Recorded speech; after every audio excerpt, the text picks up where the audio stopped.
इंसान अपना विकास करने में प्रकृति का इतना सर्वनाश करते जा रहा है जिसका कोई जवाब नहीं है। जी हाँ, बात कर रहा है हैदराबाद, कांचागाचीबोवली, जहाँ पे क्या हो रहा है, 400 एकड़ जो ज़मीन था, जो यहाँ पे फॉरेस्ट था, पूरा जंगल लगा हुआ था, उसको बुरी तरह से सर्वनाश किया जा रहा था। लेकिन 3 अप्रैल को सुप्रीम कोर्ट ने वन की कटाई पे वहाँ पे रोक लगा दिया और वहाँ के स्टूडेंट जो हैदराबाद सेंट्रल यूनिवर्सिटी के स्टूडेंट थे और लोकल लोग जो पर्यावरण के हितैषी होते, उन्होंने विरोध किया और वहाँ पे रोक लगा है। समस्या ये विवाद से नहीं, विवाद इस बात का है कि लोग जब जानते हैं कि प्रकृति से नहीं सकेंगे, फिर भी ऐसा पंगा क्यों लेते हैं बार-बार प्रकृति से। आपको पता है कि म्यांमार अभी भूकंप आया, कुछ नहीं उखाड़ सके। कैलिफोर्निया इतना डेवलप शहर, इतना डेवलप स्टेट होने के बाद भी वहाँ पे व जंगल का आग बुझाने में नाकाम रहे। तो पंगा उससे लेना चाहिए जहाँ पे हम जीत सकते हैं, बट उससे पंगा लेके क्या फ़ायदा जहाँ पे हमारा कुछ चल ही नहीं सकता। प्रकृति के सामने इंसान की कोई औकात नहीं है।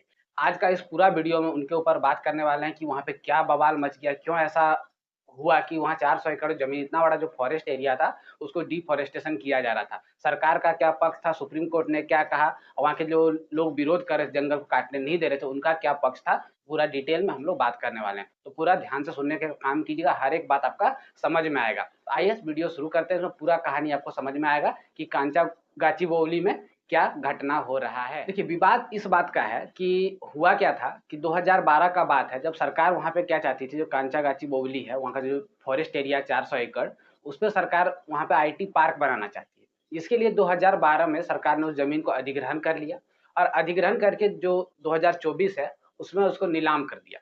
नीलाम होने के बाद मार्च 2025 में जंगल की कटाई शुरू हो गई और जंगल की कटाई शुरू हो गई तो आपने जो वो वीडियो देखा जो वायरल हुआ था, उसी के बाद से वहाँ पे बवाल मचना चालू हो गया और वहाँ के जो हैदराबाद सेंट्रल यूनिवर्सिटी के जो स्टूडेंट थे, लोकल लोग और कुछ पर्यावरण के हितैषी जो होते हैं, वो लोग आके वहाँ पे विरोध प्रदर्शन चालू किए, जिसके बाद सुप्रीम कोर्ट ने स्वतः संज्ञान लेते हुए क्या कर दिया, वहाँ पे 3 अप्रैल 2025 को वनों की कटाई पे रोक लगा दिया, पेड़ों की कटाई पे वहाँ पे रोक लगा। अब समझते हैं कि ये एरिया इतना इम्पोर्टेंट क्यों है।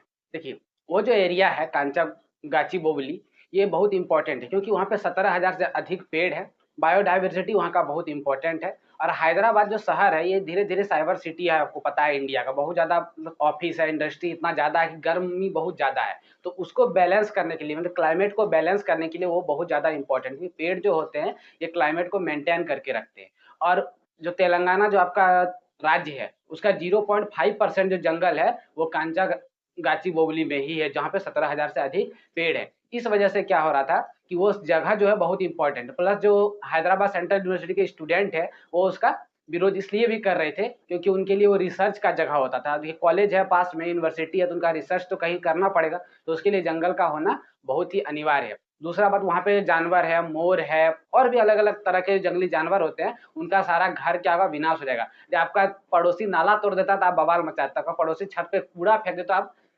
छत पे नहीं, घर के सामने आपका कूड़ा फेंक देता है, आप बवाल मचाते हैं। तो सोचिए उनका घर आप पूरा तरह से बर्बाद कर रहे हैं, तो प्रॉब्लम तो होने वाला है। इसी वजह से ये जगह जो है बहुत ज़्यादा इम्पोर्टेंट है क्योंकि आप उसको लंग्स ऑफ हैदराबाद भी कह सकते हैं क्योंकि हैदराबाद का वो फेफड़ा है, पूरा जो वहाँ पे कार्बन डाइऑक्साइड वगैरह जो भी हानिकारक गैस निकलता है, सबको सोखने का काम वही जंगल कर रही थी कांचागाचीबोवली। अब समझते हैं विवाद किस बात का हुआ। इस विवाद पे गवर्नमेंट ने क्या तर्क दिया? ये गवर्नमेंट का तर्क ये था कि ये जो ज़मीन है 400 एकड़ का, ये जो जंगल वाला एरिया, ये जंगल जंगल ज़मीन, यहाँ पे जंगल क्या उग गए हैं। पहले जंगल नहीं था, ठीक? उनको 17,000 पेड़ दिखाई नहीं दे रहे। वहाँ का सरकार को 17,000 पेड़ दिखाई नहीं दे रहा है और वो कह रहा है ये इंडस्ट्रियल एरिया है। ये क्या है? इंडस्ट्रियल एरिया है। इस वजह से हम इसको क्या कर किसमें कन्वर्ट करना चाहते हैं? आईटी पार्क में कन्वर्ट करना चाहते हैं, पहला पॉइंट। दूसरा बात, सरकार ने क्या कहा कि आप चाहते हैं कि हैदराबाद को साइबर सिटी बनाया जाए और डेवलप हैदराबाद हो, लेकिन आप यदि डेवलपमेंट करने ही नहीं देंगे, तो साइबर सिटी बनेगा कैसे? और यदि वहाँ पे आईटी पार्क बनता है, उस जंगल वाले जगह पे जो आईटी पार्क बनता है, तो 20,000 करोड़ रुपया सरकार को रेवेन्यू जनरेट होगा और 50,000 से अधिक लोगों को क्या मिलेगा? वहाँ पे रोजगार मिलेगा। तो ये लॉजिक सरकार का था और इसी बेस पे सरकार क्या करना चाहती है, वहाँ पे आईटी पार्क बनाना चाहती है और उस जंगल जो है उसको काटना चाहती है। अब ध्यान से सुनिएगा कि वहाँ पे समस्या क्या हुआ। देखिए, जो वहाँ की सरकार है तेलंगाना गवर्नमेंट, जब आप क्या करते हैं, तो उनको एक परमिशन लेना पड़ता है। कहानी सुनिएगा ध्यान से कि जब कहीं पे भी जंगल को काटना पड़ता है, जंगल का इस्तेमाल जो इंडस्ट्री लगाने के लिए करते हैं, तो उसके लिए क्या करना पड़ता है आपको, वन जो संरक्षण एक्ट है, जिसको आप फॉरेस्ट कंजर्वेशन एक्ट 1980 के तहत आपको केंद्र सरकार से क्या करना पड़ता है, परमिशन लेना पड़ता है कि हम यहाँ पे वन काट रहे हैं, इस बात का हमको परमिशन दें, इसके बदले में हम क्या करेंगे, गैर वन का कार्यक्रम, जैसे कि एग्जाम्पल है इंडस्ट्री लगाने का, हम कार्य करने वाले हैं। इसके लिए आपको केंद्र सरकार से परमिशन लेना पड़ता है, लेकिन वहाँ की सरकार ने ऐसा परमिशन नहीं लिया। दूसरा बात क्या, ऐसा कोई योजना नहीं था कि आप एक जगह से जंगल को काटते हैं तो दूसरा जगह जंगल लगाना ज़रूरी होता, दूसरा जगह पेड़ लगाना ज़रूरी होता, लेकिन इस योजना का सरकार ने बताया नहीं कि हम ये भी करने वाले हैं। प्रेशर में अब वो बात कर रही है तो अलग बात है, लेकिन पहले ये बात नहीं था कि एक जगह से जंगल काटेंगे तो दूसरी जगह भी लगाएँगे, ये बात नहीं कहा गया था। अब जो भी इंडस्ट्री कहीं जंगल काट के अपना इंडस्ट्री ओपन करना चाहती है, तो उनको एनवायरनमेंट इफेक्ट असेसमेंट का जो पेपर होता है वो सबमिट करना पड़ता है। लेकिन यहाँ पे वो भी सबमिट नहीं किया गया, जिस वजह से क्या हुआ था, और ज़्यादा बवाल मच गया कि ऐसा आपने किया क्यों नहीं? और एनवायरनमेंट प्रोटेक्शन एक्ट 1986 के तहत वहाँ के स्थानीय लोगों से राय लेना बहुत अनिवार्य था, जो लोकल लोग हैं उनसे राय लेना बहुत ज़रूरी है कि हम यहाँ पे पेड़ काट रहे हैं, उनसे बात करना ज़रूरी था, और वो असेसमेंट जो होता है एनवायरनमेंट इफेक्ट असेसमेंट वो सबमिट करना ज़रूरी था।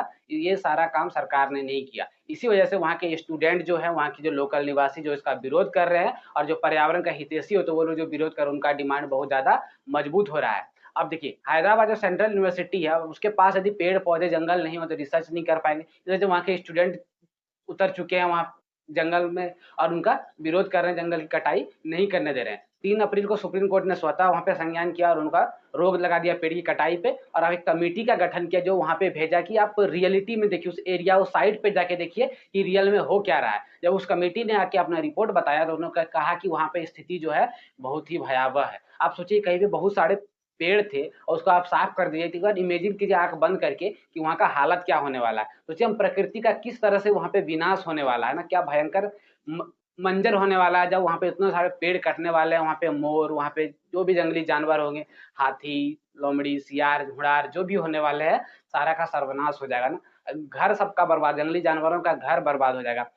एक बात सोच लीजिए, जितना इम्पोर्टेंट प्रकृति पे इंसान है, उतना ही इम्पोर्टेंट वहाँ का जंगली जानवर है, पेड़ है। बिना उनका हम लोग का सर्वाइव करना पॉसिबल नहीं है। इसलिए जितना हम प्रकृति के साथ खिलवाड़ कर रहे हैं, यदि प्रकृति रिवॉर्ड देना उसके बदले में चालू कर दी, तो हमारा कोई औकात उसके सामने नहीं रह जाएगा।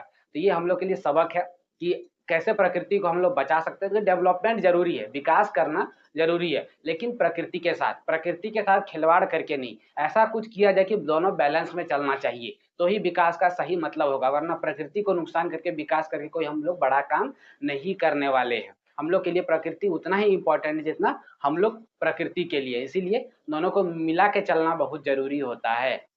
इस बात पे आप लोग का क्या ओपिनियन है कि सरकार सही कर रही है, या फिर वहाँ के स्टूडेंटों ने और जो लोकल लोग और पर्यावरण हितैषी ने विरोध किया वो लोग सही कर रहे हैं? पेड़ को काटना चाहिए या ना काटना चाहिए, इस बात पे आप लोग का क्या ओपिनियन है?